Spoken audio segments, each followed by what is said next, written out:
आइए आज हम लोग इंटरमीडिएट मैथमेटिक्स पार्ट सेकेंड शुरू करते हैं।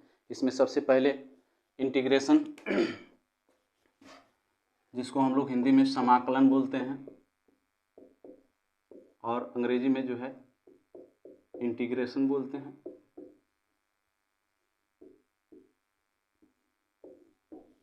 ये क्या होता है समाकलन? समाकलन क्या होता है, इसे जानने की ज़रूरत हम लोग को पड़ती है। तो समाकलन जो होता है वो अवकलन का व्युत्क्रम, अवकलन का व्युत्क्रम, अवकलन का व्युत्क्रम, ये समाकलन होता है। इतने ही जानना है, बहुत ज़्यादा नहीं जानना है। जैसे कि इस समाकलन में क्या होता है, तो सबसे पहले ये जो समाकलन का सिंबल है जिसको हम लोग इंटीग्रेशन कहते हैं, उसको इस तरीके से रिप्रेजेंट किया जाता है। ये एक सिंबल है जो कि समाकलन को इंडिकेट करता है। इसके साथ में dx लगा होता है, तो ये एक सिंबल हो गया। अब हम लोग क्या करेंगे, यहाँ पर कुछ सूत्र लिख लेते हैं जो काम का होता है। जैसे कि पहला सूत्र x की पावर n dx बराबर हो जाता है x की पावर n+1 अपान n+1, और इसमें एक कांस्टेंट वैल्यू c ऐड करना होता है। आप लोग को ध्यान होगा कि अगर जो हम ddx ऑफ x की पावर n करें, याद करो बच्चों, n x की पावर n-1 होता है, तो इसमें n जो है आगे आ जाता है और इसमें जो है क्या है, तो भाई पावर में एक जुड़ जाता है और उसके नीचे जो भी ऊपर वाला पावर है वो आ जाता है।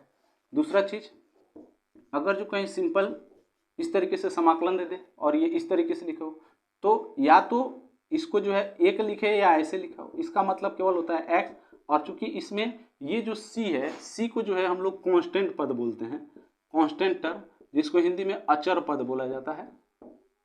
ये हमेशा समाकलन में लिखना जरूरी होता है। एक कांस्टेंट पद आता है, उसका वैल्यू क्या है, ये चूंकि समाकलन में एक जो है निश्चित समाकलन होता है, एक अनिश्चित समाकलन होता है, तो अनिश्चित समाकलन में पता नहीं चल पाता कि इसका वास्तविक वैल्यू क्या है, लेकिन निश्चित समाकलन में इसका पता चल जाता है कि इसका वास्तविक वैल्यू क्या है। धीरे धीरे हम लोग निश्चित और अनिश्चित यानी डिफिनिट और इनडिफिनिट दोनों इंटीग्रेशन पढ़ेंगे। पहले हम कुछ फार्मूले बताते हैं, इन फार्मूलों को याद करना बहुत ज़रूरी है। जैसे कि ये इसी तरीके से जो है, सबसे ज़रूरी चीज़ है इनवर्स वाला फार्मूला मैं पहले लिख दे रहा हूँ ताकि आप लोगों को जो है अभी से याद रहे, ताकि आने वाले समय में दिक्कत ना हो। जैसे कि पहला इनवर्स वाला फार्मूला, अगर जो कहीं लिखा है 1/रूट में 1 - x² dx, तो इसको आप लोग क्या लिखते हो, sine inverse x plus constant value c, ये पहला फार्मूला हो गया।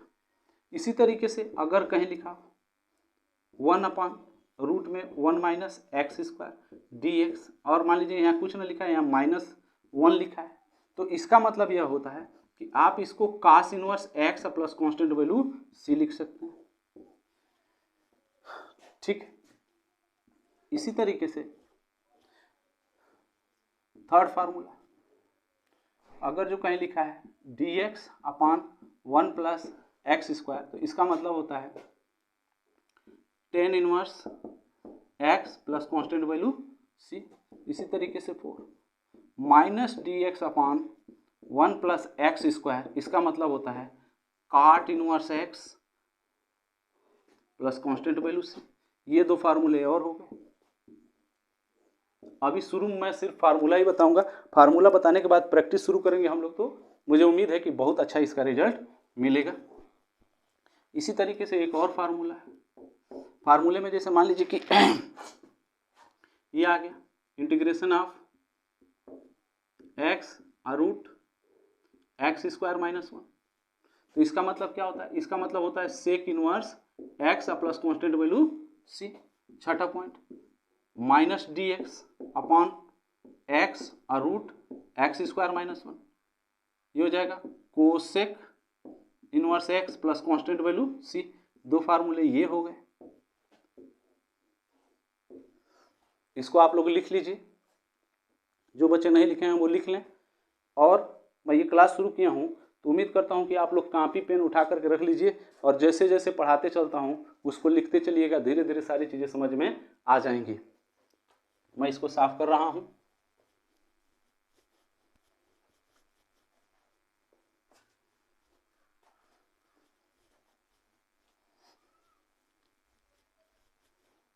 आइए हम लोग आगे बढ़ते हैं थोड़ा सा।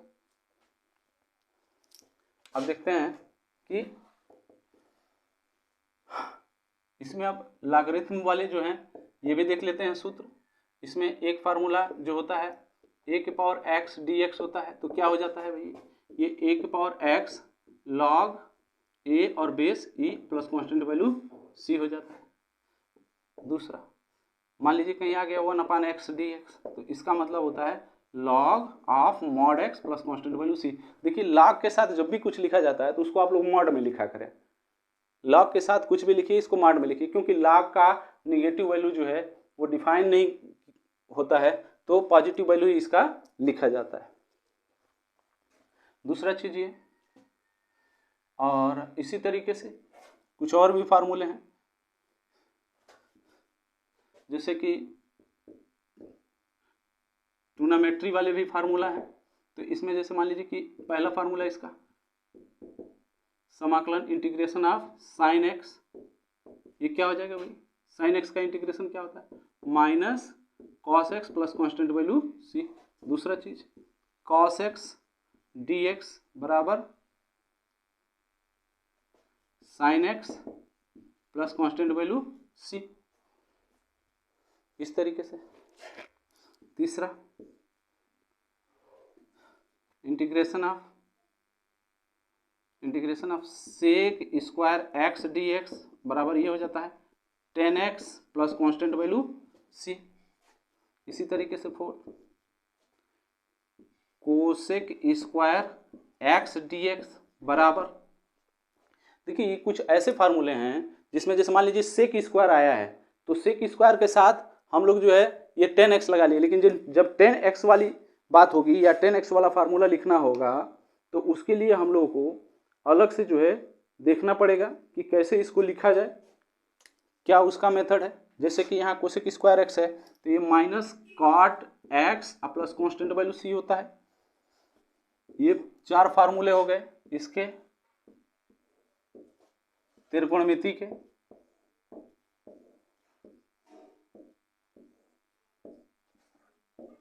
इसके बाद से 5वां पॉइंट देखिए, इसी तरीके से आ जाता है, मान लीजिए सेक एक्स इंटू 10x dx, तो इसका मतलब क्या होता है, इसका मतलब क्या होता है, सेक एक्स इंटू 10x का क्या हो जाएगा भाई, ये केवल हो जाएगा sec x plus constant value सी।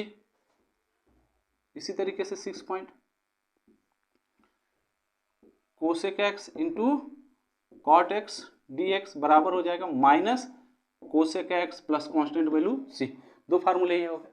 अच्छा, इसमें मैं और एक फार्मूला बता दे रहा हूँ, एक पॉइंट नंबर 7 करके लिख लीजिए। जैसे मान लीजिए आ गया 10x dx इक्वल टू कितना, तो भाई इसको आप लोग ध्यान से देखिए, इसमें एक सब्स्टिट्यूट मेथड लगाना पड़ता है।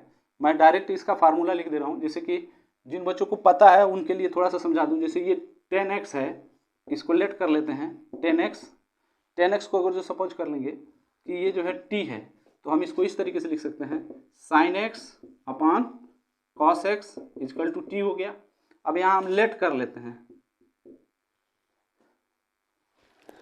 1 मिनट रुक जाइए, इसको जो है थोड़ा बड़ा ना करके और हम आसान तरीके से इसको करते हैं। आसान तरीका क्या करिए, तो जैसे इसको देखिए कैसे हम लिख सकते हैं, 10x को हम क्या लिख सकते हैं, 10x को लिख सकते हैं sine X upon cos x, sign X upon cos x. अब देखिए यहाँ पर ये जो 10x है अपन साइन एक्स बराबर कॉस एक्स है, इसको हम लोग क्या कर लेते हैं, इधर t मान लेते हैं, इधर या t ना मानिए, इसको ऐसे ही छोड़ दीजिए, ऐसे छोड़ दीजिए। तो जो है यहाँ कॉस x को अगर जो हम लोग t मान लें, यहाँ लेट करिए कॉस एक्स बराबर t, तो इसका डिफ्रेंसिएशन जब करेंगे तो कॉस एक्स का क्या हो जाता है minus sine X D X equal to D T, minus sine X D X equal to D T. तो इस तरीके से ध्यान रखिए कि ये sine X D X equal to minus D T हो जाता है, क्योंकि यहाँ का हम माइनस हटा दिए। तो अब देखिए हमको क्या मिल जाएगा यहाँ पर, ये जो ऐसे लिखा था 10x dx, इसको हम ऐसे लिख सकते हैं sine X upon cos x, और ये हो गया dx। हमने चूंकि यहाँ पर cos x बराबर t माना है, यहाँ देखिए cos x बराबर t माना है, तो इसका मतलब ये हुआ कि ये कुछ इस तरीके से हो जाएगा 1/t। और ये ध्यान रखिए कि sin x dx यानी ये वाला वैल्यू जो है किसके इक्वल है, तो केवल -dt के। तो यहाँ पर हम लोग -dt लिख लेते हैं ब्रैकेट में, तो ये क्या हो जाएगा, तो -1/t dt। और -1/t dt का मतलब हो गया minus log mod of t plus constant value c, तो हो जाएगा माइनस log, और t की जगह पे क्या रख दे भाई, cos x plus constant value c। अब देखिए थोड़ा सा समझते हैं, यहाँ समझा देता हूँ, दिख रहा हो तो। ये जैसे ये जो है ना माइनस log और मॉड में cos x plus constant value c लिखा है, इसको ऐसे भी लिख सकते हैं log mod sec x plus constant value c, क्योंकि ये इनवर्स वहाँ जाता है 1/cos x sec x हो जाता है। तो ऐसे कंडीशन में इसका जो फार्मूला हो जाता है ये हो जाता है log sec x plus constant value c। ये इसका आंसर हो जाता है, ये भी आप लोग याद कर लीजिएगा। अगर जो आप लोग समझ चुके हों और इसको लिख चुके हों तो मैं थोड़ा और आगे बढ़ता हूं।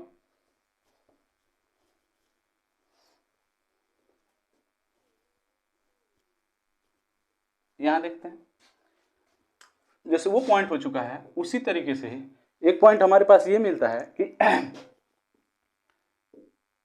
cot x dx कितना हो जाएगा। ये भी एक फार्मूला है, पॉइंट नंबर 8 करके लिख लीजिए, cot x dx कितना हो जाएगा। तो इसका सोल्यूशन कैसे करेंगे, तो हम लोग इसका हल कर लेते हैं डायरेक्ट। ये क्या आएगा इसको आप लोग याद करिएगा, लेकिन इसको हल कर लेते हैं।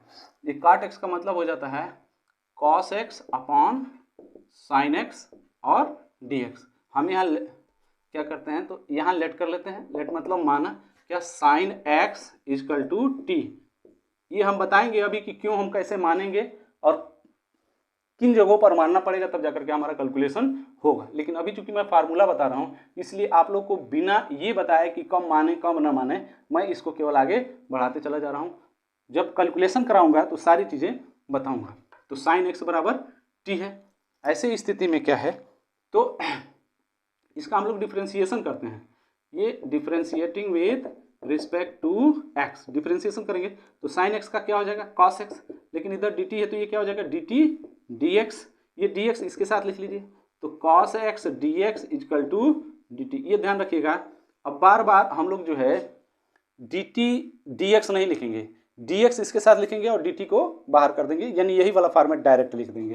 तो यहाँ हमारे पास क्या आ जाएगा, ये थोड़ा समझिए, ये आ जाएगा 1/sin x को t माना है तो 1/t हो गया, और cos x dx यहाँ से देखिए हम केवल dt लिख ले रहे हैं, तो ये फिर वही चीज आ जाएगा, क्या आ जाएगा, 1/t का क्या होता है, अभी फार्मूला बताया था log में, ये log t plus constant value c। आप लोग को ध्यान होना चाहिए कि ये integration of 1/x dx equal to होता है log mod x plus constant value c। ये फार्मूला है, तो ये log t हो जाएगा। तो इस तरीके से हो जाएगा log, और t की जगह पे क्या है भाई, तो t की जगह पर यहाँ हम लोगों ने साइन मान रखा है, तो sin x plus constant value c। तो इस तरीके से हमारे पास ये एक फार्मूला बन रहा है, इसको हम लोग लिख लें log mod of sin x plus constant value c। ये हमारा एक फार्मूला बन गया। ये इस तरीके से हमारे पास 8 फार्मूले हो गए। ठीक है, इसी में कुछ और भी फार्मूले बता दे रहा हूं जिनको आप लोग लिख लीजिए। मैं अभी आराम से पढ़ाऊंगा, क्योंकि जल्दी जल्दी इसलिए कर रहा हूँ क्योंकि फार्मूला लिखाना है। तो फार्मूला आप लोग लिख लीजिए, बाद में कैलकुलेशन भी करा देता हूँ। अभी हम लोग क्या करते हैं, तो कुछ और भी सूत्र हैं जिनको लिखते हैं। जैसे मान लीजिए यहाँ पर आ गया e के पावर x dx एक्सपोनेंशियल का, तो इसका भी क्या होता है, e के power x plus constant value c। आप लोग को याद हो तो आप लोग जानते हैं कि ddx ऑफ e के पावर x क्या होता है भाई, ये होता है e के पावर x। तो ठीक है, इसका इंटीग्रेशन भी वैसे ही होता है, इसमें कुछ खास नहीं करना है। और दूसरा पॉइंट, अगर जो मान लीजिए ddx of minus x dx आया तो ये फिर वही आ जाएगा माइनस e के power minus x plus constant value c। इसका ddx भी यही होता है, ddx ऑफ e के पावर माइनस एक्स क्या होता है, माइनस e के पावर माइनस एक्स। ये दो चीजें हैं, इनको ध्यान रखिए। इनका जो है इंटीग्रेशन भी वही रहता है जो डिफरेंशिएशन रहता है, बस थोड़ा सा इसमें इंटीग्रेशन में कांस्टेंट टर्म ऐड हो जाता है। अगर जो आप लोग लिख चुके हों तो मैं इसको भी साफ कर दे रहा हूँ।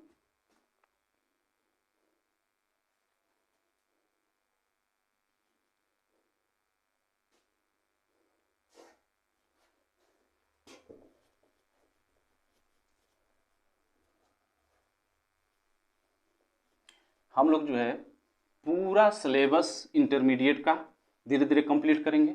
साथ में आईआईटी में भी मैथमेटिक्स का ये पोर्शन जहाँ से प्रश्न उठा के पूछा जाता है उन पर भी स्टडी करेंगे। इस तरीके से हम लोग को इंटरमीडिएट के पूरा चैप्टर के दौरान ही एक व्यू डेवलप हो जाएगा कि किस तरीके से हम आईआईटी के पेपर को मैथमेटिक्स वाला पोर्शन क्लियर करें।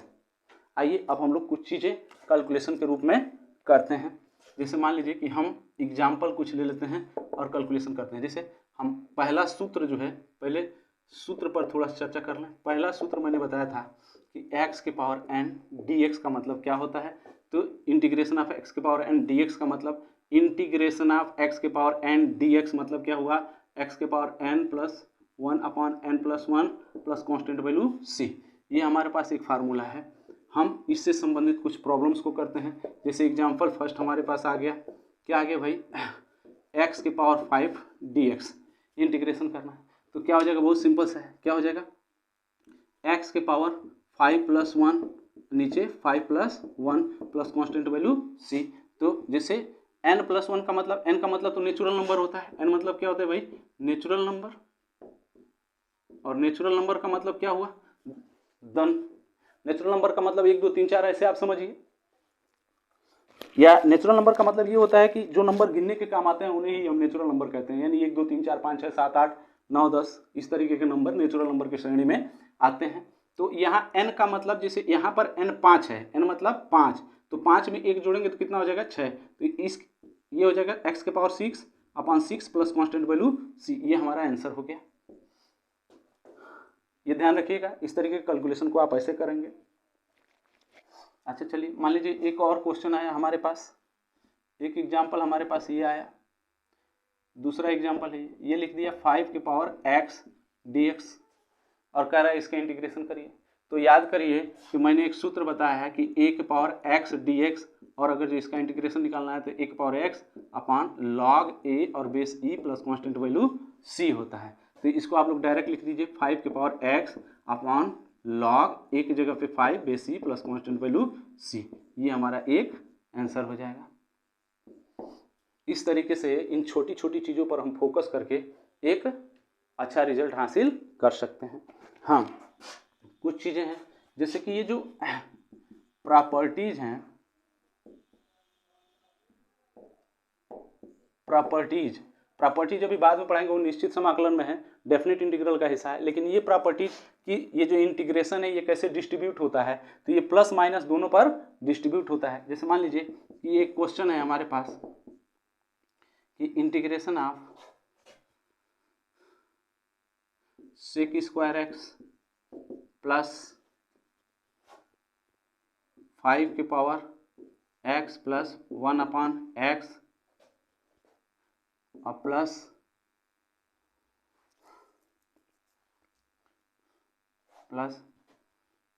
ऐसे मान लीजिए कि कुछ भी लिखा है, जैसे कि cot x लिखा है और बाहर ये इस तरीके का कर दे dx, इस तरीके का लिख दिया है। तो हमको क्या करना है भाई कि इसमें ये जो इंटीग्रेशन है ये सब पे अप्लाई होता है। जैसे कैसे अप्लाई हो जाएगा, देखिए ये अप्लाई हो जाएगा sec square x dx plus ये हो जाएगा 5 के power x dx plus 1 upon X dx plus cot x dx। ये इस तरीके से हो जाएगा।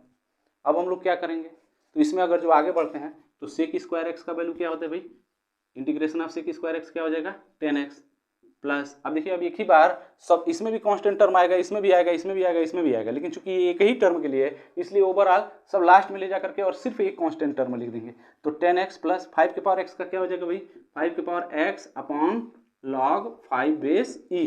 यहाँ से ये देख लीजिएगा, अलग इसलिए नहीं लिया हूँ क्योंकि चूंकि जो समझा चुका हूँ उसी पर लेकर के करेंगे तो आसान रहेगा। फिर ये 1 अपॉन एक्स का क्या होता है भाई log, और मैंने बोला है कि log के साथ हमेशा मॉड लिखिए, तो log mod x अब प्लस cot x का क्या होता है, अभी मैंने फार्मूला बताया था, cot x का क्या होता है log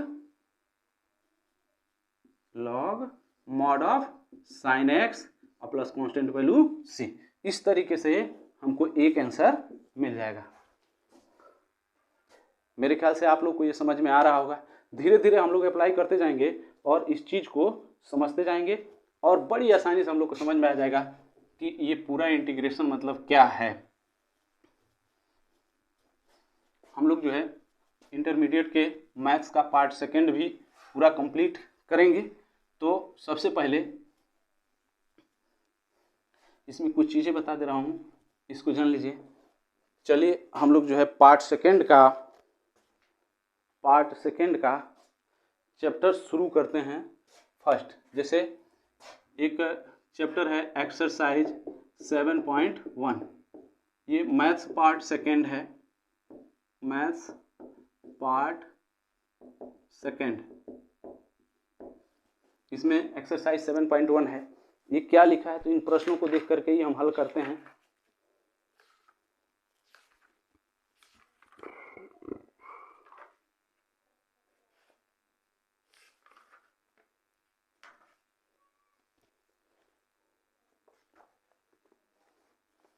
जैसे कि इसमें लिखा है 7.1 में निरीक्षण विधि द्वारा समाकलन ज्ञात करिए। प्रति अवकलज समाकलन निरीक्षण विधि द्वारा ज्ञात करिए। इसमें जो है पहला क्वेश्चन है समाकलन जो है समाकलन निरीक्षण विधि से ज्ञात करना है। निरीक्षण विधि से ज्ञात करना है। कहने का मतलब ये है निरीक्षण विधि को अंग्रेजी में बोलते हैं इंस्पेक्शन मेथड। इंस्पेक्शन मेथड, ये क्या होता है इंस्पेक्शन मेथड, थोड़ा इसको हम लोग समझते हैं। इंस्पेक्शन मेथड का मतलब ये है कि समझिए हम लोग को क्या करना है, तो समाकलन तो निकालना है, इंटीग्रेशन तो फाइंड करना है, लेकिन इस तरीके से फाइंड करना है कि मैंने चूंकि बताया है कि डिफरेंशिएशन का रेसिप्रोकल या इनवर्स इंटीग्रेशन होता है, तो जो ये इंटीग्रेशन है इसको इस तरीके से दिखाना है कि हम डिफरेंशिएशन के साथ इस इंटीग्रेशन को पाए। जैसे कि मान लीजिए कि हमारे ये क्वेश्चन लिखा है, क्वेश्चन नंबर फर्स्ट लिखा है, इसमें लिखा है sin 2x और इसका हमको कैलकुलेशन करके इंटीग्रेशन फाइंड करना है। तो हमको इसमें क्या करना है, तो देखिए समझिए इसको सोल्यूशन में हम कैसे करेंगे। क्योंकि इसमें ये शब्द बोला है ना निरीक्षण विधि। निरीक्षण विधि का मतलब ये हुआ कि हम पहले ये सोचेंगे, जिन लोगों ने डिफरेंशिएशन पढ़ा है उनको ये अच्छे से जानकारी है कि ये किसका डिफरेंशिएशन होगा। तो हम किसका डिफरेंशिएशन जानते हैं, ये किसका डिफरेंशिएशन होगा, तो हम जानते हैं कि अगर जो डी डी एक्स ऑफ ये साइन 2x है, तो साइन का डिफरेंशिएशन क्या होता है, कास होता है। तो कास को पहले लेके चलिए, क्योंकि कास अगर जो हम इसका कास का डिफरेंशिएशन करेंगे तो साइन आएगा। तो इसमें आप क्या करिए ना, डायरेक्ट कास 2x ले लीजिए, और कास 2x ले लेंगे तो ये क्या हो जाएगा, कास 2x का मतलब क्या हो जाएगा, कास 2x का मतलब डिफरेंशिएशन करेंगे तो माइनस साइन 2x, और चूंकि ये x नहीं है तो फार्मूला याद करिए कि हमको D D X of 2x भी करना होगा जिसका वैल्यू 2 होगा। तो यहाँ साथ में D D X of 2x of कर दीजिए, तो हो जाएगा माइनस साइन 2x, और 2x का डिफरेंशिएशन क्या होता है, 2x का डिफरेंशिएशन केवल होता है 2। तो इस तरीके से आ गया -2 साइन 2x, -2 साइन 2x। अब देखिए, और ये किसके बराबर है, तो ये D D X of cos 2x के इक्वल है। तो हम क्या करेंगे कि इसमें चूंकि हमको इसका इंटीग्रेशन फाइंड करना है, तो हम कैसे इसको लिखें, तो इसको इस तरीके से लिख लें कि ये साइन 2x बराबर हो जाएगा -1/2, ये 2 इधर चला गया, और D D X of cos 2x। तो यहाँ से क्या मिलेगा हमको, यहाँ लगा लेते हैं ऊपर वाला हिस्सा। ये देखिए यहाँ क्या मिल जाएगा, यहाँ ये जब इंटीग्रेशन लिखा जाएगा ना, इंटीग्रेशन साइन 2x, तो साथ में dx भी लिखना पड़ेगा। तो ये जब लिखेंगे तो इधर हो जाएगा integration of D D X of, ये -1/2 इसके साथ चला जाएगा, क्या -1/2 cos 2x, -1/2 cos 2x। तो इस तरीके से हमको क्या मिल जाएगा, तो ये डी डी एक्स है और इंटीग्रेशन भी लगा है, तो कुल मिला जुला के ये वाला सिंबल केवल हट जाएगा। तो हमारे पास सिंबल क्या आ जाएगा कि साइन 2x dx बराबर आ जाएगा -1/2 cos 2x। ये इंस्पेक्शन मेथड से ये पहला आंसर हमारा हो जाएगा।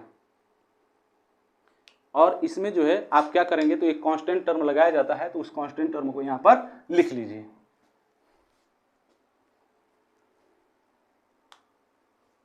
चलिए, अगर जो ये समझ में आ गया हो तो हम इसको मिटा दें।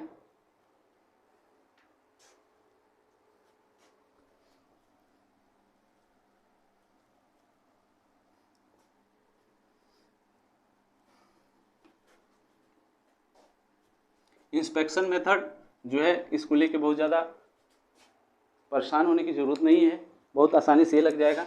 जैसे कि इसमें का दूसरा सवाल जो है ये कह रहा है cos 3x का लगाना है हमको। तो ये चूंकि इंटीग्रेशन फाइंड करना है, लेकिन किस मेथड से फाइंड करना है भाई, तो याद करिए इंस्पेक्शन मेथड से फाइंड करना है। इंस्पेक्शन मेथड से फाइंड करना है। और इंस्पेक्शन मेथड क्या कहता है, तो ये कहता है कि भाई इसका अपोजिट या व्युत्क्रम जो डिफरेंशिएशन है उसको पहले खोजिए। तो सोल्यूशन आप कैसे करेंगे या कहाँ से शुरू करेंगे, तो cos 3x या cos x का डिफरेंशिएशन साइन में होता है, तो हम पहले क्या करेंगे, ddx of sin 3x direct निकालेंगे। तो ये क्या होता है, तो sin 3x का डिफरेंशिएशन जो होता है वो cos 3x, और चूंकि ये x न होकर के 3x है, इसलिए आप यहाँ ddx ऑफ 3x भी करेंगे। और यहाँ पर आपको मिल जाएगा ddx ऑफ 3x, 3 बाहर हो जाता है और ddx ऑफ x होता है। और आप लोग को याद होगा x का डिफरेंशिएशन 1 होता है, तो ऐसे कंडीशन में ये हो जाएगा 3। तो यहाँ क्या हो जाएगा भाई, ये cos 3x और 3, ये 3 आगे आ जाएगा, तो ये हो जाएगा हमारे पास cos 3x। तो हमारे पास क्या मिला, ये ddx ऑफ sin 3x है। अब हमको करना क्या है भाई, तो हमको इसका इंटीग्रेशन करना है, तो ये वाला पार्ट इधर लाइए, तो ये हो जाएगा cos 3x बराबर 1/3 और ddx ऑफ sin 3x। तो ऐसे क्या होगा, अब हमको इसका इंटीग्रेशन फाइंड करना है। तो इंटीग्रेशन कैसे फाइंड करेंगे, तो इंटीग्रेशन के लिए हम समाकलन लगा देंगे। तो cos 3x dx equal to हो जाएगा ये ddx ऑफ ये 1/3 sin 3x और बाहर क्या हो जाएगा dx। तो इस तरीके से ये ddx ये dx ये कैंसिल हो जाएगा और हमारे पास केवल ये बच जाएगा cos 3x dx equal to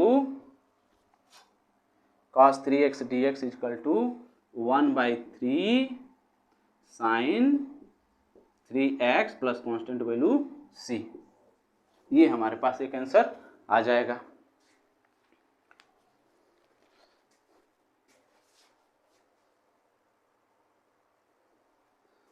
चलिए, अभी हम लोग जो है आगे और बढ़ते हैं।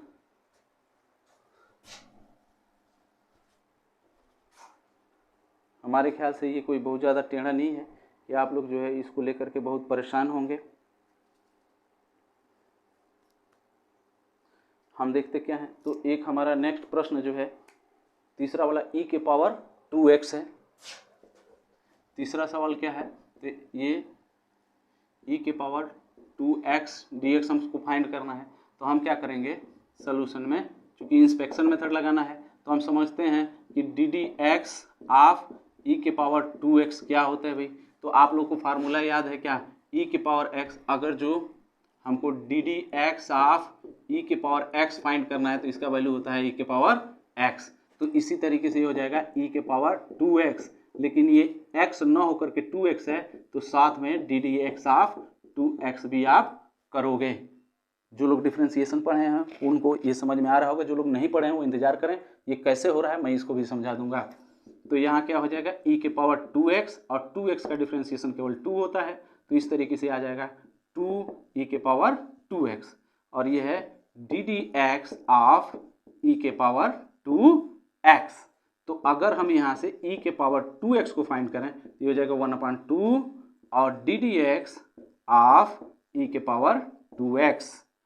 तो हमको क्या मिल जाएगा, तो ये हमको मिल जाएगा ddx ऑफ हाफ e के पावर 2x और ये है e के पावर 2x।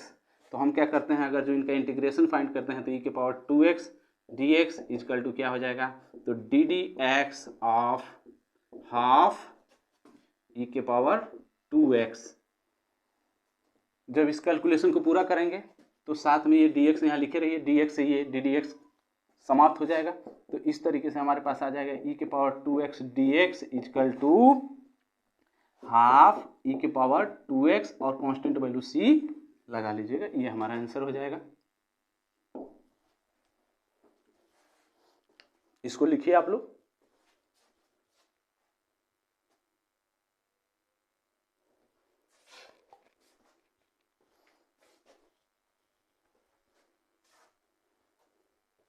अगर जो आप लोग लिख चुके हो तो मैं इसको मिटा दूं।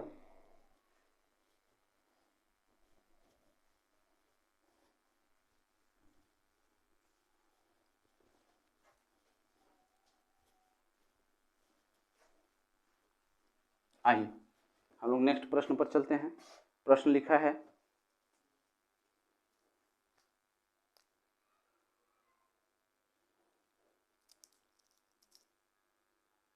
ये प्रश्न है थर्ड, 4ax प्लस बी का होल स्क्वायर। ये फोर्थ प्रश्न है ax प्लस बी का होल स्क्वायर और इसका हमको समाकलन फाइंड करना है। तो भाई इंस्पेक्शन मेथड हमको लगाना है, यहाँ पर इंस्पेक्शन मेथड लगाना है। तो इंस्पेक्शन मेथड मतलब यह हुआ कि जो ये दे रखा है, जो ये दे रखा है ये किस डिफरेंशिएशन से आया होगा। तो आप ऐसे विचार करिए सॉल्यूशन में कि ये 2 है तो डिफरेंशिएशन में एक कम हुआ होगा, मतलब हम क्या करेंगे, तो डिफरेंशिएशन ऑफ यहाँ पर ax प्लस बी के पावर क्यूब को लेकर के करेंगे, ax प्लस बी के पावर क्यूब को लेकर के करेंगे। अब देखिए इसका तरीका आप लोग समझ लीजिए। ये फार्मूला हम लोग जो है याद किए हैं, D D X of x के पावर n क्या होता है भाई, n x के पावर n माइनस 1, ये डिफरेंशिएशन होता है। तो इतने हिस्से को x मान करके डिफरेंशिएशन करिए। तो n चूंकि आगे आता है, तो n यहाँ पर 3 है तो ये 3 आगे आ गया। x के जगह पर x के पावर n माइनस 1 है, यानी x के जगह पर यहाँ क्या है, तो ax प्लस b है, ax प्लस b है। तो यहाँ क्या हो जाएगा 3 माइनस 1। अब ध्यान से सुनिए, अब यहाँ पर ये समझने की जरूरत है कि यहाँ चूंकि x तो है नहीं, ax प्लस b है, तो डिफरेंशिएशन का ये मेथड है जो मैं कर रहा हूँ अभी। जो लोग पढ़ चुके हैं उनको आसानी से समझ में आएगा, जो लोग नहीं पढ़े हैं वो थोड़ा इंतजार करें, उनको भी समझा देंगे, समझ में आ जाएंगी सारी चीज़ें। तो हमको फिर यहाँ पर x न है, ax प्लस b है, तो फिर यहाँ पर इसका डिफरेंशिएशन करना पड़ेगा। तो इस तरीके से ये हो जाएगा 3ax प्लस बी के पावर 2 और D D X of ax plus B. आप लोग जानते हैं कि डी डी एक्स जो है ये प्लस के प्रॉपर्टी पर डिस्ट्रीब्यूट होता है, तो ये D D X of ax हो जाएगा और plus D D X of b होगा। ये बंद कर दीजिए। आप लोग नोट करके एक और पॉइंट जान लीजिए कि डी डी एक्स ऑफ कोई भी कांस्टेंट टर्म हो, इसका वैल्यू हमेशा क्या होता है, 0 होता है। ये x न हो साथ में तो, नहीं तो कांस्टेंट आगे आ जाएगा।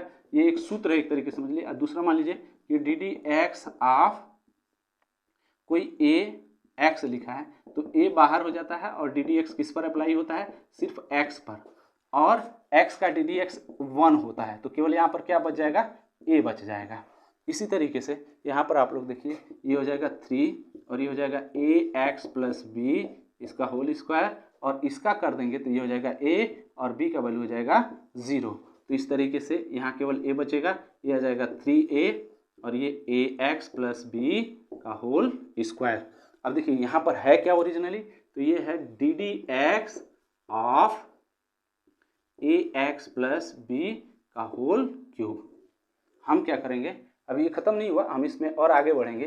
तो आगे हम लोग क्या बढ़ेंगे भाई, तो हमको चाहिए ये, क्योंकि ये है यहाँ पर, तो ये चाहिए, तो हम क्या करेंगे ax प्लस बी का होल स्क्वायर जो है ये 1/3a और D D X of ax plus B का होल क्यूब, ये यहाँ आ जाएगा ये फॉर्मेट।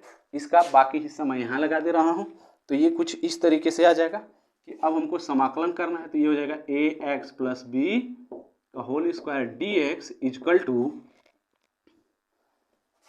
इंटीग्रेशन ऑफ dx, और यहाँ देखिए ये जो 1/3 है वो इसके साथ अंदर चला जाएगा, तो ये हो जाएगा 1/3a और ax प्लस b का होल क्यूब, ये बंद करिए और बाहर dx लिखिए। तो होगा क्या ओवरऑल कि ये ax प्लस b का होल स्क्वायर dx, ये dx से कैंसिल हो जाएगा, बच जाएगा 1/3a और ax प्लस b का whole cube plus constant value c। ये आपका आंसर आ जाएगा, ये हमारा आंसर हो जाएगा। ये कौन से क्वेश्चन का आंसर है भाई? ये चौथे का आंसर है। ये बीच वाली जो इतनी चीज़ें हैं ये मैंने आप लोग को समझाने के लिए बताई है, बाकी ये कैलकुलेशन है। अगर जो आप लोग लिख चुके हों तो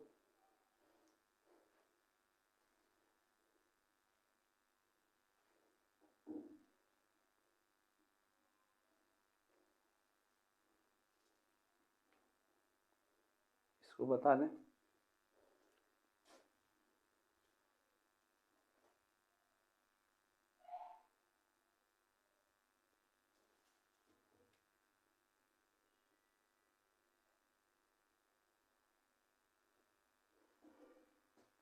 अगर जो आप लोग लिख चुके हों तो नेक्स्ट 5 क्वेश्चन भी बता दें, 5 नंबर।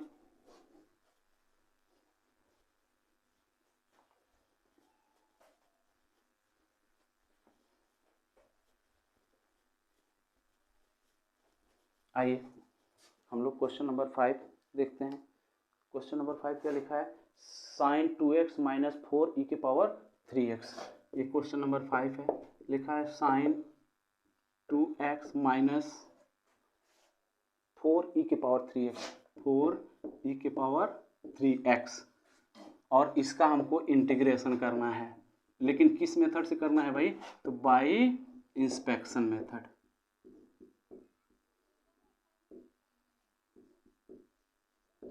ये इंस्पेक्शन मेथड से करना है, तो हम लोग को ध्यान रखना होगा कि इंस्पेक्शन मेथड क्या है और कैसे हम इसका कैलकुलेशन करें। तो हमको क्या करना होगा, सॉल्यूशन में अलग अलग पार्ट लेकर के करेंगे। तो अलग अलग पार्ट में किस तरीके से करेंगे भाई? तो हम जानते हैं कि अगर जो ये इस तरीके से लिखा है sin 2x माइनस 4e के पावर 3x, और बाहर अगर जो dx लिखा है तो ये अप्लाई होगा और ये इस तरीके से हो जाएगा sin 2x dx minus 4e के पावर 3x dx।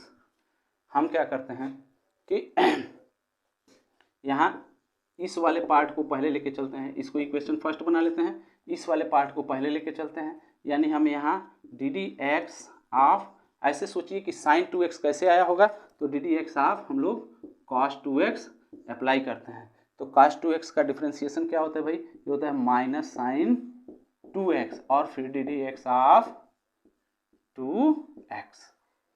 तो इस तरीके से आ जाएगा माइनस 2 sin 2x, क्योंकि आप लोग को पहले से पता होना चाहिए कि ddx ऑफ 2x का मतलब हुआ 2 बार हो जाएगा और ddx ऑफ x होगा, और ये 2 हो गया और x का वैल्यू 1 होता है इसलिए 2 हो जाएगा। ddx ऑफ x का वैल्यू 1 होता है इसलिए आंसर 2 हो जाएगा। तो इस तरीके से माइनस 2 sin 2x हो गया। अच्छा, अब चलते हैं, हम थोड़ा और आगे बढ़ते हैं। तो ये हमारे पास इस तरीके से लिखा है ddx ऑफ cos 2x।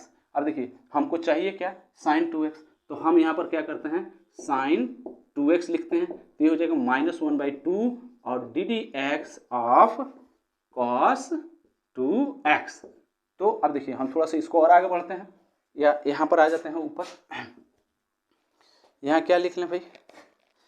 तो इसको हम ऐसे लिख सकते हैं इंटीग्रेशन ऑफ sin 2x और साथ में dx लगा दें, तो ये क्या हो जाएगा?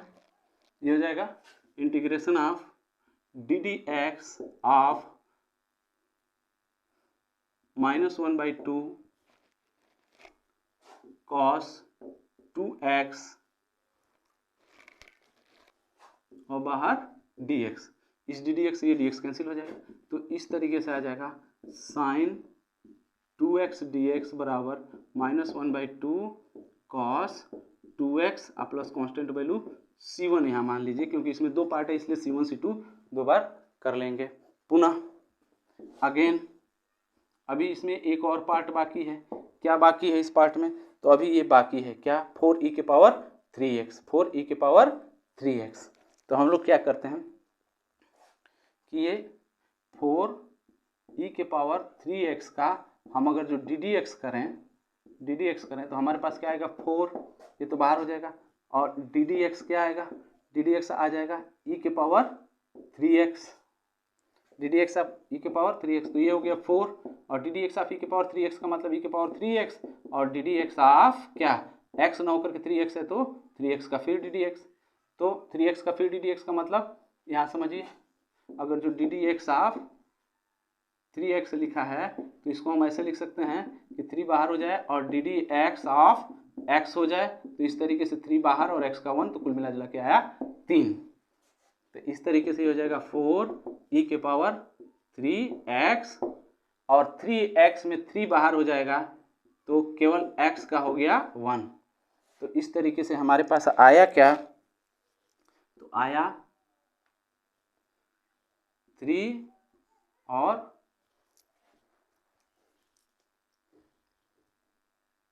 4e के पावर 3x। अब देखिए हमको करना क्या है, ये काम करना है भाई कि ये ddx ऑफ 4e के पावर 3x है, ये हम लोग को ध्यान रखना है। ये 3 नीचे चला जाएगा, अगर जो ये लिखा जाए तो ये केवल कुछ इस तरीके से बच जाएगा, 4e के पावर 3x बराबर, ये वाला पहले लिख लिए तो 3 इसमें का इसके नीचे आ जाएगा, तो ये आ जाएगा 1/3 और ddx ऑफ 4e के पावर 3x। तो इंटीग्रेशन अगर जो हम लगा लेते हैं तो 4e के power 3x dx equal to हो जाएगा ddx ऑफ, ये इंटीग्रेशन लगा के ddx ऑफ 1/3 4e के पावर 3x और बाहर हो जाएगा dx। तो इंटीग्रेशन जब करेंगे तो ये क्या आ जाएगा इंटीग्रेशन में, ये आ जाएगा, ये खत्म हो जाएगा, ये dx से ये ddx कैंसिल हो जाएगा, 1/3 4e के power 3x plus constant value c2। तो यहाँ देखिए हमारा वैल्यू यहाँ पर है या यहाँ पर है, तो यहाँ पर हम डायरेक्ट उठा कर रख दें तो हमारे पास वैल्यू इसका क्या आ जाएगा, तो वहाँ देखिए यहाँ से पहले एक वैल्यू ये है, एक वैल्यू हमारा ये है, तो एक वैल्यू हो जाएगा -1/2 cos 2x प्लस c1, और एक वैल्यू वहाँ से है। अच्छा एक बात और ध्यान रखिएगा, यहाँ चूंकि माइनस है और यहाँ जो हम लोगों ने कैलकुलेशन लेके किया है इसमें माइनस नहीं लेके किया है, तो यहाँ पर हम लोग को एक माइनस लगाना पड़ेगा जो यहाँ के कारण है, तो ये माइनस, इसके जगह पे हम लोग क्या लिख सकते हैं, तो यह है 1/3 4e के पावर 3x और प्लस का c2।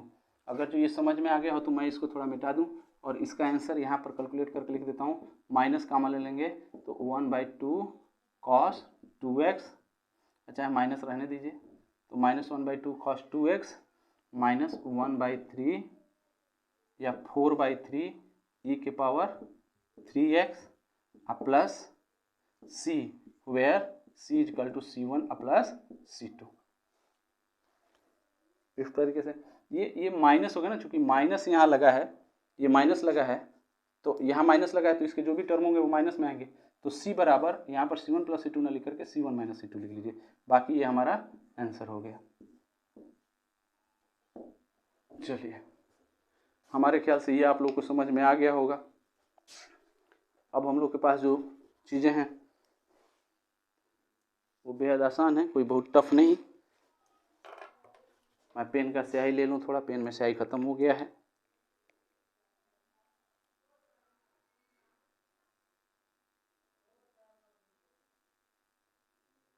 तब तक आप लोग नोट करते रहिए।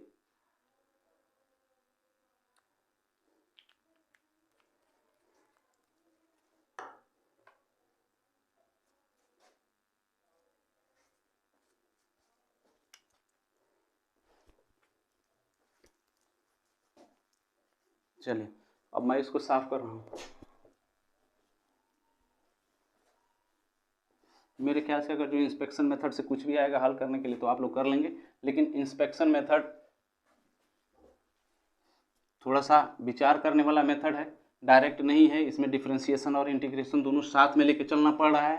तो इस हिसाब से थोड़ा सा टेढ़ा हो जाता है, क्योंकि पहले सोचना पड़ता है। बाकी अब जो आपको मिलेगा वो आसान मिलेगा और बड़ी आसानी से आप लोग इसको कर लेंगे। जैसे कि ये किताब है और ये आपका क्वेश्चन नंबर 6 है, एक्सरसाइज 7.1 ही है, ध्यान रखिएगा।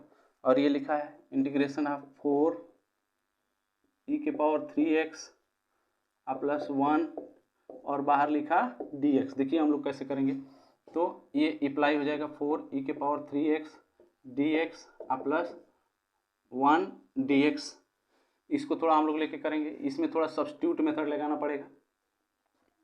जैसे ये इसको लिखेंगे तो ये 4 हो जाएगा और e⁻³ और dx हो जाएगा प्लस 1 dx का क्या होता है, केवल x हो जाता है। हम इसको थोड़ा और आगे बढ़ाते हैं अभी, क्योंकि इसका तो कैलकुलेशन हुआ नहीं है। अच्छा, इसको भी अभी आप लोग केवल लिखे रहिए, केवल dx लिख के छोड़ दीजिए। इसको कैलकुलेट करेंगे तो कैसे करेंगे, तो लेट करिए 3x को आप लोग t मानिए, और जो मानते हैं हम लोग, ये सब्स्टिट्यूट मेथड है, जो हम लोग मानते हैं उसका जो है डिफ्रेंसिएशन करते हैं। तो डिफ्रेंसिएशन करेंगे तो ये ddx of 3x equal to t होगा। तो ऐसे कंडीशन में ये 3 बाहर आ जाएगा और ये ddx ऑफ x हो जाएगा और ये हो जाएगा dt dx। तो इस तरीके से देखिए ये 3 हुआ और dx ये ddx ऑफ x 1 हो जाता है, तो ये हो जाएगा dt dx। तो इस तरीके से एक हमारे पास वैल्यू मिल जाएगा कि इसको हम ऐसे लिख सकते हैं dx equal to 1/3 dt, dx equal to 1/3 dt। हम यहाँ पर थोड़ा आगे बढ़ते हैं, इसको लेकर के चलते हैं। तो ये 4 हो गया और e⁻3x dx का मतलब हुआ e⁻t और dt/3। सब्स्टिट्यूट मेथड में ये मेथड अप्लाई कर दिया मैंने। अब प्लस ये क्या है भाई, तो ये है dx। अब देखिए डायरेक्ट हम लोग कर सकते हैं, ये आसान हो जाएगा, ये 3 बाहर हो जाएगा, ये 4/3 हो गया और ये e⁻t dt हो जाएगा और प्लस ये dx हो जाएगा। अब समझते हैं, ये 4/3 e⁻t का मतलब वही आप e⁻x का इंटीग्रेशन ध्यान रखेंगे, e⁻x का इंटीग्रेशन ध्यान रखेंगे और ये हो जाएगा e⁻x। तो यहाँ पर e⁻t है तो ये हो जाएगा e⁻t, क्योंकि इसके रिस्पेक्ट में जो सिंबल है वो dt का है। तो ये जिस तरीके से dx काम करता है उसी तरीके से ये dt काम करेगा। जैसे अगर जो e⁻x dx है तो e⁻x है, उसी तरीके से अगर जो e⁻t dt है तो e⁻t होगा। अब प्लस ये dx का क्या होता है भाई, x, अब प्लस कांस्टेंट वैल्यू c। लेकिन अब यहाँ पर वैल्यू रख दीजिए, तो 4/3 और e के पावर यहाँ जो वैल्यू आप माने थे क्या, 3x plus x plus constant value c, ये हमारा आंसर हो जाएगा। ये पहले का आंसर हो गया। आइए अब हम लोग जो है दूसरा लगाते हैं। दूसरा देखिए, दूसरा क्या है, ये 7 नंबर है। क्या लिखा है, समाकलन x² 1 - 1/x² dx। ये क्या हो जाएगा भाई, तो इसका मल्टीप्लाई कर लीजिए। मल्टीप्लाई करेंगे तो x² माइनस x² का 1/x² में गुणा करेंगे तो x² और बाहर क्या है तो dx। अब देखिए ये इस तरीके से आ जाएगा x² माइनस, इससे ये कट जाएगा तो -1 और बाहर हो गया dx। अभी चूंकि इंटीग्रेशन है तो दोनों पर अप्लाई हो जाएगा, तो x² dx -1 dx। अब थोड़ा हम समझते हैं, ये x² मतलब हम लोग जानते हैं कि इंटीग्रेशन ऑफ x के पावर n dx क्या होता है भाई, तो ये हो जाता है x के पावर n+1/n+1। तो इसमें क्या हो जाएगा, x के पावर 2 है तो n की जगह पर 2 है तो हो जाएगा x के पावर 2 + 1 यानी 3, और नीचे क्या हो जाएगा 3 माइनस 1 का इंटीग्रेशन क्या होता है x, और एक साथ में कांस्टेंट वैल्यू लगा दिया जाता है। तो इस तरीके से आंसर हो जाएगा हमारे पास x के power 3/3 minus x plus constant value c। इसको साफ कर दे रहे हैं। यहाँ चलिए क्वेश्चन नंबर 8 हम देखते हैं क्या है। क्वेश्चन नंबर 8 क्या है, तो ये लिखा है integration of ax² plus bx plus constant value c और ये बाहर है dx। तो इस तरीके से हमको क्या मिल जाएगा, देखिए ये इंटीग्रेशन जो है प्लस पर अप्लाई हो जाएगा तो इस तरीके से हो जाएगा a x square d x plus b x D x plus c d x. तो ये क्या हो जाएगा, देखिए कांस्टेंट टर्म अगर जो एक्स के साथ लगा है तो ये बाहर आ जाता है और ये हो जाता है x square d x plus, इसमें भी बी कांस्टेंट है तो ये बाहर हो जाएगा, ये हो जाएगा एक्स डी एक्स अब प्लस सी कांस्टेंट है बाहर हो जाएगा, ये डी एक्स हो जाएगा। अब ध्यान से देखिए ये ए हो जाएगा और x के पावर n का फार्मूला क्या हो जाएगा, x के पावर 2 है तो 2 + 1 यानी 3/3 अब प्लस b, यहाँ x के पावर 1 है तो ये हो जाएगा x के पावर 2/2 क्योंकि 1 + 1 2 हो जाएगा और ये c छोड़ दिया। डी एक्स का क्या होता है x होता है और एक कांस्टेंट वैल्यू हम लोग बड़ा सी लिख लें तो इस तरीके से हमारे पास आ जाता है ax के power 3/3 plus b x square plus c x plus constant value एक बड़ा सी, ये हमारा आंसर आ जाता है। आप लोग इसको लिख लें, अगर जो आप लिख चुके हो तो मैं इसको मिटा दूं।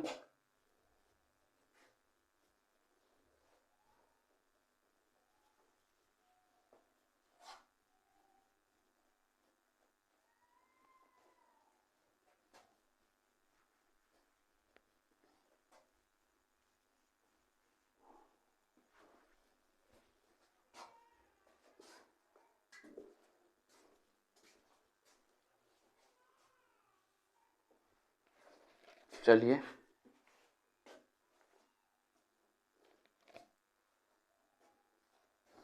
आगे हम लोग देखते हैं।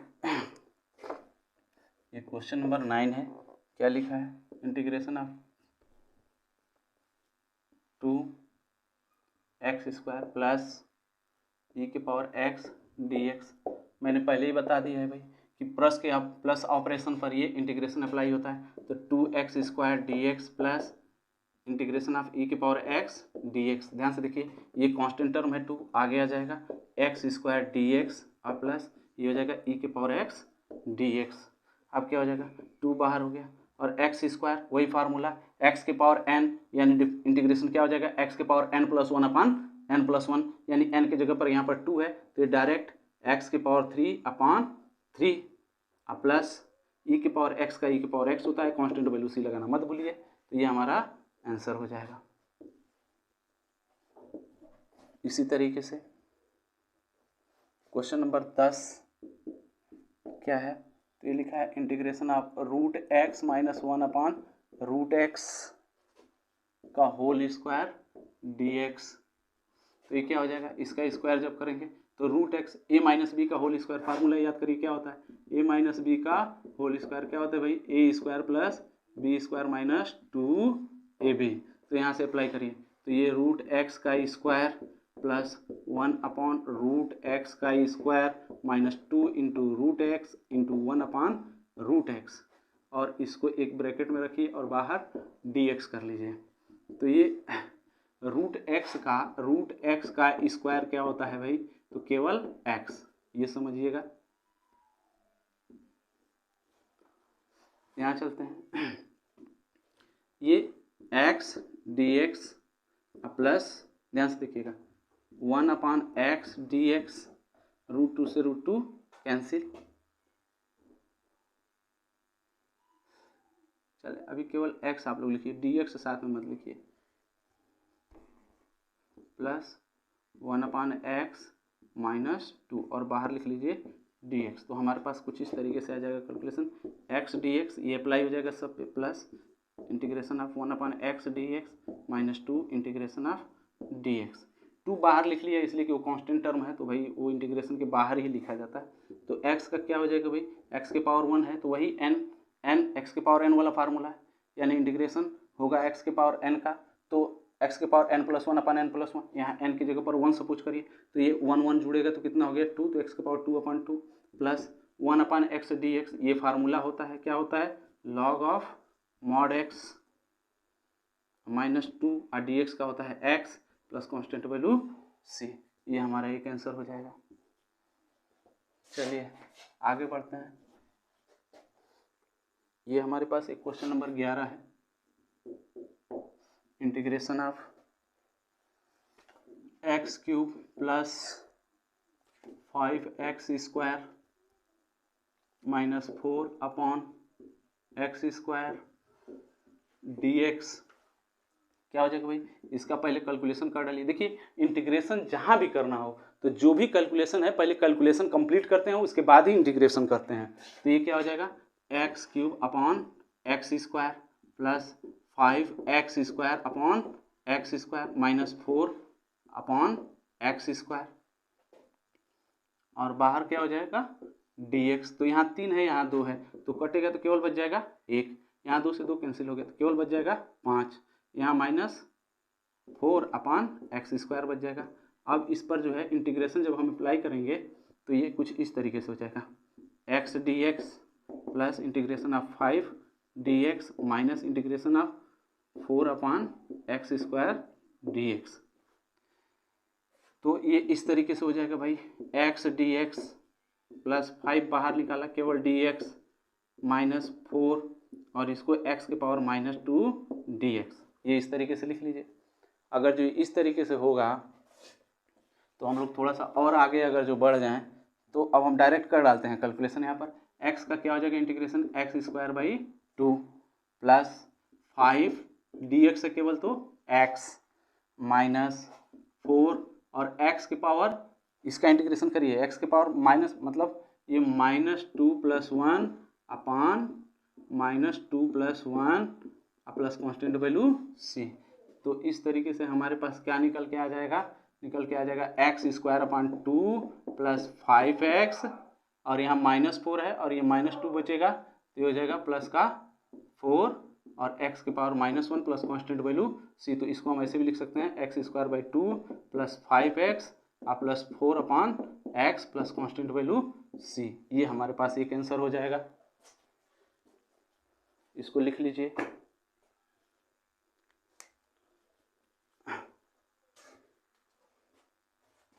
इसको मैं साफ कर दे रहा हूं।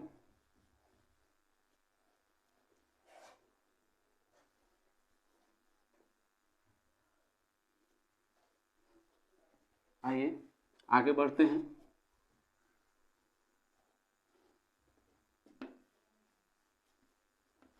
आइए चलिए इसके बाद से आता है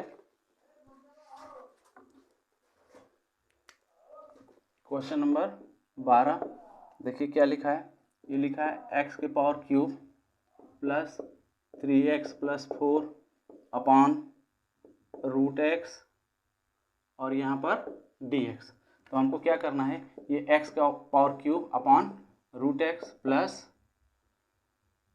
3x/√x प्लस 4/√x और बाहर हो जाएगा ये dx। ध्यान से देखिए ये हो जाएगा क्या। इसको अगर जो हम लिखे हैं यहाँ थोड़ा समझ लीजिए ये 1/√x कहीं लिखा है तो इसका मतलब 1/x⁻1/2 तो ये ऊपर जाके हो जाता है x⁻−1/2। तो इसको थोड़ा समझते हैं। ये हो जाएगा x⁻3−1/2। ये √x का मतलब उधर जाएगा तो -1/2 हो जाएगा।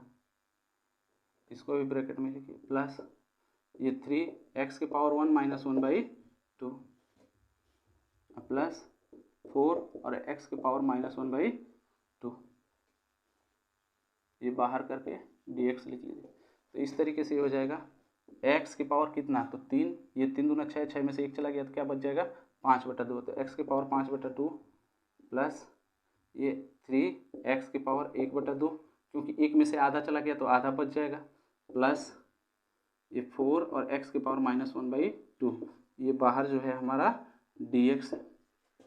ये कुछ इस तरीके से अप्लाई हो गया x की पावर 5/2 और dx ऑपरेशन जो है मतलब प्लस पर आप इंटीग्रेशन ऑपरेशन अप्लाई हो जाएगा तो dx हो गया प्लस ये इंटीग्रेशन ऑफ 3 बाहर ले लीजिए क्योंकि ये कांस्टेंट है x की पावर 1/2 dx हो गया प्लस 4 बाहर ले लिया इंटीग्रेशन ऑफ x की पावर -1/2 dx हो गया। यहाँ थोड़ा हम लोग आगे बढ़ते हैं। ये क्या हो जाएगा देखिए ये है x की पावर n वाला फार्मूला लगाइए तो ये हो जाएगा x की पावर 5/2 प्लस 1/5/2 प्लस 1 प्लस 3 बाहर रहेगा ही एक्स के power 1/2 plus 1 upon 1/2 plus 1 plus 4 x के power -1/2 plus 1 upon -1/2 plus 1 plus constant value C. ये सब में एक्स के पावर n वाला फार्मूला अप्लाई हुआ है।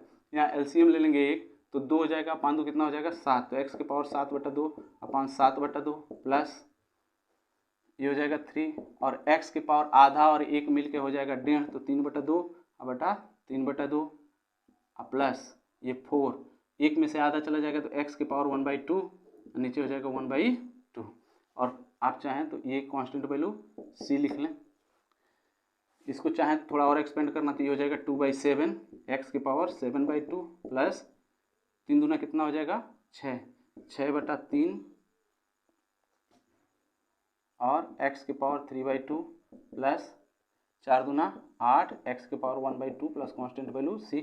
इसको चाहें तो काट भी लें तो 2 हो जाएगा। तो इस तरीके से 2/7 x के पावर 7/2 प्लस 2x के पावर 3/2 प्लस 8 x के power 1/2 plus constant value c। ये हमारा एक आंसर हो जाएगा। आइए नेक्स्ट क्वेश्चन देखते हैं। ये 12 नंबर था। ये 13 नंबर देखिए, ये लिखा है integration of x³ minus x² plus x -1 बटा x - 1 dx। आइए यहाँ पर हम लोग आगे बढ़ते हैं। देखिए इंटीग्रेशन जब भी हम लोग को करना होता है सबसे पहला मेथड, ये ध्यान रख लीजिए, कैलकुलेशन अगर जो करने वाला होता है तो उसको पहले कर लिया जाता है। इसमें कैलकुलेशन करने वाला दिख रहा है इसलिए इसका पहले कैलकुलेशन करेंगे। तो क्या कैलकुलेशन होगा, तो इन दोनों में आप x² कॉमन ले लीजिए तो इसमें बच जाएगा x और यहाँ बच जाएगा केवल 1, माइनस लगाए तो माइनस, प्लस 1 इसमें कॉमन ले लीजिए तो ये x - 1 और नीचे क्या है तो x - 1, ये एक बड़ा ब्रैकेट आप चाहें तो लगा लें, ये dx हो जाएगा। तो इस तरीके से ये हमारे पास आ जाएगा x - 1 एक ब्रैकेट में और दूसरे ब्रैकेट में x² plus 1 dx upon x - 1। इससे क्या हो जाएगा कैंसिल। अब हमारे पास केवल बच जाएगा x² प्लस 1 dx, जिसको हम लोग लिख सकते हैं integration of x² dx plus integration of 1 dx।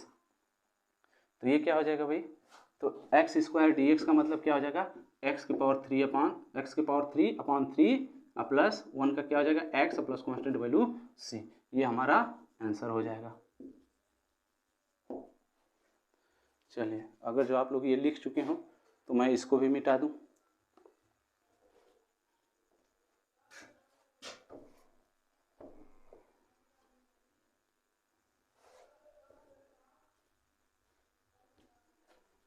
आप लोग ध्यान रखिए कि हम लोग पढ़ रहे हैं, पढ़ने के बाद पूरा सिलेबस कंप्लीट करेंगे, तो इसलिए जो है मेरे साथ जुड़िए और जुड़ करके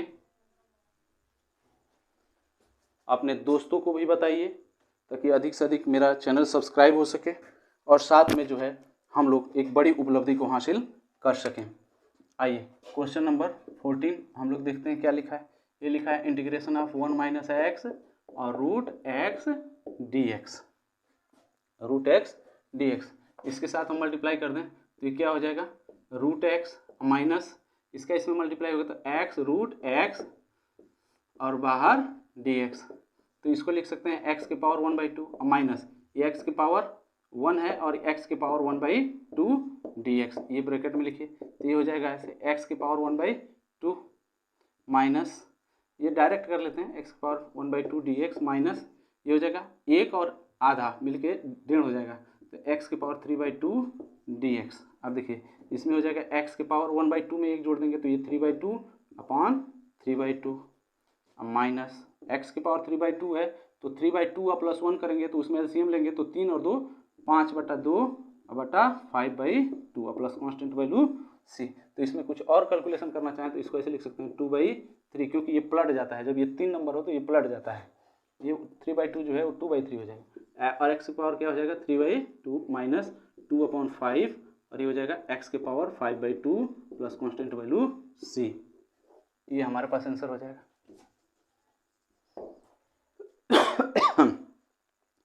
आइए क्वेश्चन नंबर 15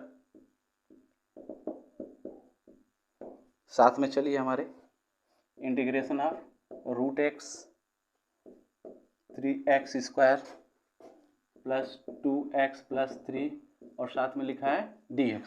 देखिए इसका कैलकुलेशन कैसे करेंगे भाई, वही तरीका, सबसे पहले इसका मल्टीप्लाई कर लीजिए तो ये हो जाएगा √x, डायरेक्ट कर दे रहे हैं आप लोग, इतना समझ रहे होंगे 3 और यहाँ समझ लीजिए ये √x का मतलब x की पावर 1/2 है, तो मल्टीप्लाई करेंगे तो ये क्या हो जाएगा 3 बाहर हो गया, ये x की पावर 2 और गुणा होता है तो घातें आपस में जुड़ जाती है, तो 2 + 1/2 प्लस 2 और x की पावर 1 प्लस 1/2, क्योंकि ये √x का मल्टीप्लाई हुआ ना तो गुणा होने पर घात जुड़ जाएगा, प्लस 3 और x की पावर 1/2 और बाहर क्या कर लीजिए एक ही साथ dx कर लीजिए, तो हमारे पास क्या मिल जाएगा भाई, ये मिल जाएगा 3 बाहर हो जाएगा इसमें और ये हो जाएगा x की पावर 2 दूनी 4 1 5 5/2 dx प्लस इसमें 2 बाहर हो जाएगा और ये x की पावर 3/2 dx प्लस 3 बाहर हो जाएगा x की पावर 1/2 dx। अब देखिए कैलकुलेशन कैसे करेंगे, ये 3 बाहर हो गया, ये x की पावर 5/2 प्लस 1 जुड़ेगा तो हो जाएगा 7/2 और नीचे भी n+1 होता है यानी ये भी 7/2 प्लस 2, ये x की पावर कितना हो जाएगा 3/2 है, एक इसमें जुड़ेंगे क्योंकि फार्मूला ये याद है ना कि इंटीग्रेशन ऑफ x की पावर n dx कितना होता है, ये होता है x की पावर n+1/n+1, तो इसके साथ चलेंगे हम लोग, तो इसमें भी 3/2 है तो 3/2 में एक जोड़ देंगे तो ये हो जाएगा 5/2 और नीचे भी हो जाएगा 5/2 प्लस 3, ये x की पावर 1/2 है, एक जोड़ देंगे तो इसमें हो जाएगा 3/2, नीचे भी हो जाएगा 3/2 प्लस कांस्टेंट वैल्यू c, इसको हम लोग पलट लें तो ये हो जाएगा 3 दूना 6/7, x की पावर 7/2 प्लस 2 दूना 4/5 और x की पावर 5/2 प्लस 3 दूना 6/3 या 3 से 3 काट दीजिए केवल बच जाएगा 2 और x की power 3/2 plus constant value c, ये हमारा एक आंसर आ जाएगा, इसको लिख लीजिए। चलिए इसको आप लोग लिख लीजिए, मैं अभी इसको साफ कर दे रहा हूँ।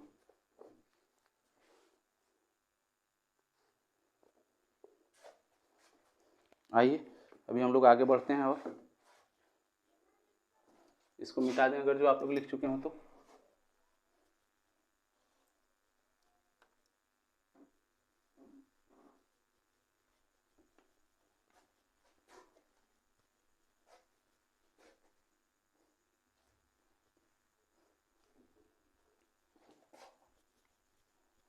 चलिए आते हैं और देखते हैं, थोड़ा इसमें स्याही डाल लें, स्याही कम हो गया है। आप लोगों से उम्मीद है कि आप लोग जो है इस चैनल को सब्सक्राइब करेंगे और आगे बढ़ाइए ताकि आपके साथी दोस्त जो हैं इससे फ़ायदा उठा सकें। और हाँ, सबसे बड़ी बात यह है कि मैं इस चैनल पर IAS और PCS और तमाम वनडे एग्ज़ाम्स के लिए सारे सब्जेक्ट्स पढ़ा रहा हूँ, तो आपसे रिक्वेस्ट है कि आप लोग मेरे चैनल को सब्सक्राइब करिए, आगे बढ़ाइए और उन बच्चों से जो अभी तैयारी करना शुरू किए हैं गवर्नमेंट सर्विसेज की, उनको मेरे चैनल के बारे में बताइए और उनसे सब्सक्राइब करवाइए, क्योंकि जो है मैं अभी शुरू नहीं किया हूँ कंपटीशन पढ़ाना, मुझे कंपटीशन पढ़ाते हुए आज 15 साल हो गया और मेरे बहुत सारे पढ़ाए हुए छात्र अभी जो है गवर्नमेंट सर्विसेज में हैं। मैं कुछ दिनों बाद उन सबका भी रिकॉर्ड सार्वजनिक कर दूंगा।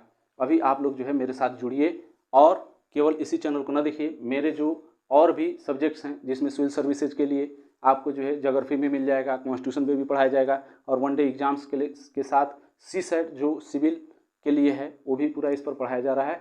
तो जो बच्चे तैयारी करना चाह रहे हो सिविल सर्विसेज की, वो आज ही से शुरू कर सकते हैं। सबसे बड़ी बात यह है कि आपको एक ही प्लेटफॉर्म पर सारी चीज़ें उपलब्ध हो जाएंगी। पहली बात ये कि जो बच्चे अभी इंटरमीडिएट में हैं, उनको अपना पेपर देना है इंटरमीडिएट का और वो मैथ से हैं, तो मैथ तो मैं यहाँ पढ़ा रहा हूँ।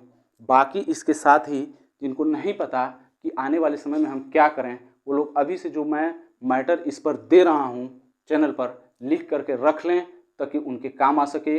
इससे फ़ायदा उनको ये होगा कि जैसे ही वो लोग ग्रेजुएट होंगे, कोई भी वैकेंसी निकलेगी गवर्नमेंट सर्विसेज की, अगर जो मेरे लेक्चर को उन्होंने पढ़ा है और लिख करके बाकायदे नोट्स बना के रखा है, तो उस समय वो बहुत फ़ायदेमंद सिद्ध होगा और आप देखोगे कि कैसे आप गवर्नमेंट सर्विस में भी आ जाओगे और आपको पता भी नहीं चलेगा कि आपने पढ़ाई कब करी।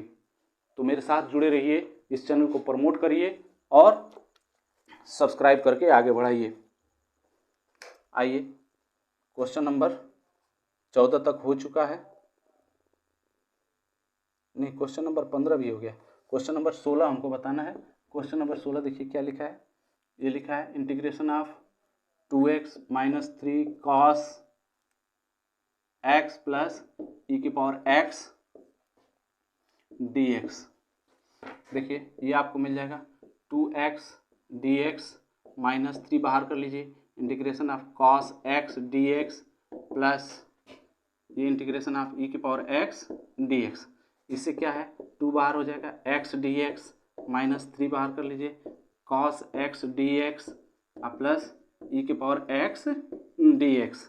तो ये क्या हो जाएगा, देखिए 2 बाहर हो गया और यहाँ पर 1 है, x की पावर n वाला फार्मूला ये याद करिए कि इंटीग्रेशन ऑफ x की पावर n dx क्या होता है भाई, तो x की power n plus 1 upon n plus 1 होता है। तो यहाँ पर n की जगह पर 1 है, तो ये हो जाएगा x की पावर 2 अपॉन 2 प्लस सॉरी ये माइनस 3 और कास एक्स का इंटीग्रेशन कोई बताए, कास एक्स का इंटीग्रेशन क्या होता है, याद है आप लोग ऐसे ध्यान रखिए कि D D X of sine X, D D X of sine x क्या होता है, कॉस एक्स होता है। और अगर जो D D X of cos x किया जाए तो ये होता है माइनस साइन एक्स, होता है कि नहीं। तो D D X of cos x होता है माइनस साइन एक्स, और यहाँ इंटीग्रेशन ऑफ कॉस एक्स है तो इंटीग्रेशन ऑफ कॉस एक्स होता है, इंटीग्रेशन ऑफ कॉस एक्स होता है क्या होता है, क्या बताया इंटीग्रेशन ऑफ कॉस एक्स, बताइए आप लोग तो पढ़ रहे हो इतने दिन से, डिफ्रेंशिएशन तो जानते ही होंगे। इंटीग्रेशन ऑफ कॉस एक्स क्या होता है, कोई हमको बताए। इंटीग्रेशन ऑफ कॉस एक्स, हमारे साथ जुड़े रहिए और जो है त्रिकोणमिति के जितने भी फार्मूले हैं सब आप लोग याद करिए, ना कि केवल यही कि जो है इसके बारे में हम लोग जान लें क्या बताया है। तो त्रिकोणमिति के जितने भी फार्मूले हैं सब मैंने बताया है, ध्यान करिए क्या बताया, याद आया, क्या आप लोग को याद आया, इंटीग्रेशन ऑफ कॉस एक्स क्या होता है, किसी को याद आया। चलिए मैं सिर्फ इसके लिए ध्यान दिलाना चाहता था कि इंटीग्रेशन ऑफ कॉस एक्स जो है आपका साइन एक्स होता है और प्लस ई की पावर एक्स का ई की पावर एक्स हो गया प्लस कांस्टेंट वैल्यू सी हो गया।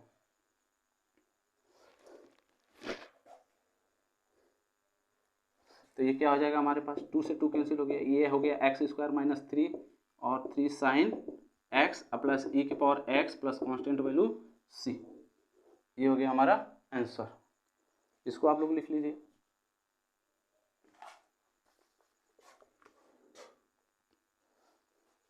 चलिए अब इसके बाद से हम लोग को कौन सा क्वेश्चन देखना है, क्वेश्चन नंबर 17। क्वेश्चन नंबर 17 हम लोग देखते हैं क्या लिखा है भाई,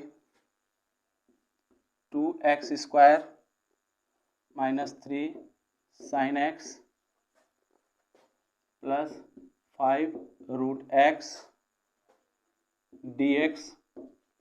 देखिए क्या करेंगे, ये अप्लाई हो जाएगा, ये 2x square d x minus 3 बाहर हो जाएगा, साइन 3 बाहर कर लीजिए और इंटीग्रेशन इस पर अप्लाई कर दीजिए साइन एक्स डी एक्स पर, और प्लस 5 बाहर कर लीजिए और इंटीग्रेशन केवल रूट एक्स डी एक्स पर अप्लाई कर दीजिए। अब देखिए यहाँ क्या हो जाएगा, ये ध्यान देने की जरूरत है, 2 बाहर हो जाएगा, एक्स स्क्वायर का इंटीग्रेशन करेंगे तो क्या हो जाएगा एक्स की power cube upon 3 minus 3 sine x का क्या होता है भाई माइनस कॉस एक्स, ये इंटीग्रेशन होता है, साइन का इंटीग्रेशन माइनस कॉस होता है और साइन का डिफ्रेंशिएशन केवल कॉस एक्स होता है, प्लस में होता है, प्लस ये हो जाएगा 5 और रूट एक्स का करेंगे तो रूट एक्स का मतलब यही होता है, यहाँ देख लीजिए ये रूट एक्स का मतलब मैंने बताया था एक्स की पावर 1/2, तो इसका इंटीग्रेशन करेंगे तो x की पावर 3/2 अपॉन 3/2 आएगा प्लस कांस्टेंट वैल्यू c आ जाएगा। तो इस तरीके से आ जाएगा 2/3 x cube minus minus plus 3 cos x, ये 3/2 है 2 ऊपर चला जाएगा तो प्लस 5 दूना 10 बटा 3 एक्स के power 3/2 plus constant value c, ये हो गया हमारा आंसर। चलिए इसको आप लोग लिख लीजिए, क्वेश्चन नंबर 17 हो गया आपका। आप लोग लिख लीजिए, मैं अभी बता रहा हूँ। आगे का पोर्शन भी ये लिख चुके हो तो मैं इसको साफ कर दे रहा हूँ।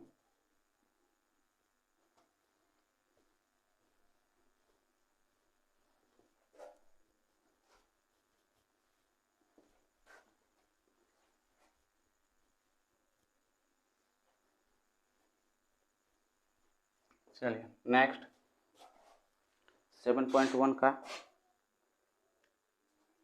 17 तक हो चुका है। अब हम लोग करेंगे क्वेश्चन नंबर 18। क्वेश्चन नंबर 18 क्या लिखा है? तो ये लिखा है सेक एक्स और फिर लिखा है sec x plus 10x dx। इसका इंटीग्रेशन करना है। देखिए बहुत सिंपल है, ये सेक एक्स का इसमें मल्टीप्लाई कर दीजिए, ये हो जाएगा सेक स्क्वायर एक्स प्लस ये हो जाएगा सेक एक्स इंटू 10x और बाहर आपका dx। तो ये कितना हो जाएगा, ध्यान से देखिए, ये हो जाएगा sec square x dx plus integration of sec x into 10x dx। अब देखिए आगे सेक स्क्वायर एक्स का याद करिए क्या होता है, सेक स्क्वायर एक्स का होता है 10x प्लस इसका फार्मूला है डायरेक्ट, फार्मूला देख लीजिए शुरू में मैंने लिखवाया है, इसी लेक्चर में शुरू में मैंने लिखवाया है formula. Plus sec x 10x का क्या होता है, केवल डायरेक्ट हो जाता है sec x plus constant value एक सी ऐड कर लीजिएगा, ये इसका आंसर हो जाएगा। ये क्वेश्चन नंबर 18 हो गया। ये क्वेश्चन नंबर 19, ये क्या लिखा है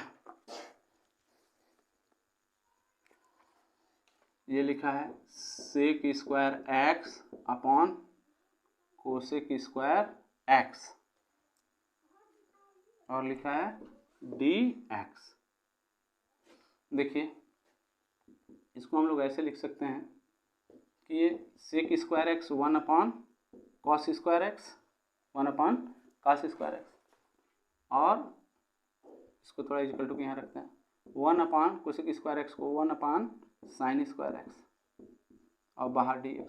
तो इसका कैलकुलेशन क्या हो जाएगा, साइन स्क्वायर एक्स ऊपर चला जाएगा तो इस तरीके से हो जाएगा sine square x upon cos square x और ये हो गया dx। तो ये कुल मिला जुला के इतना हो जाएगा